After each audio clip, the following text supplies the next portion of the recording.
Uruguay versus Italy.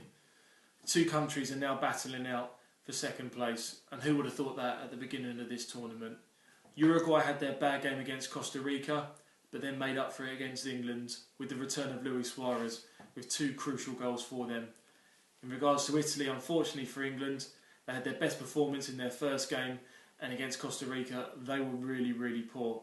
So now these two teams go into this game with indifferent form, but I feel Uruguay have got the edge on them at the minute because they can score goals, and with Cavani and Suarez up front really pulling the strings for them, I just think they've just got a little bit too much for Italy just because they were so poor against Costa Rica.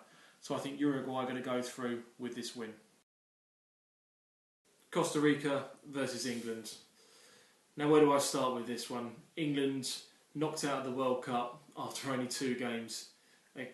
When they lost to Uruguay, it was such a bad performance and basic defending that really cost us the goals. And of course Luis Suarez will get all the credit for it.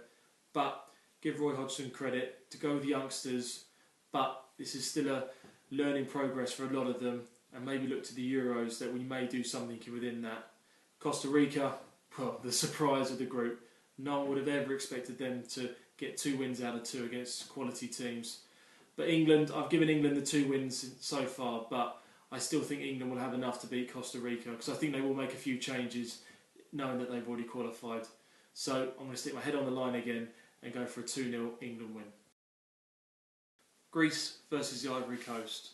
Now Greece picked up a decent point against Japan, so they'll take good confidence going into this game. There seems to be a few issues within the Ivory Coast camp at the minute, not starting with Didier Drogba, and I say unfortunately for Carlo Touré and Yaya Touré, they lost their brother only a few days before their last game. So there's a few issues going on in the squad at the minute. But they still have quality players, and I do suspect that Ivory Coast will come out on top in this game, and I'll go for 2 goals for 0.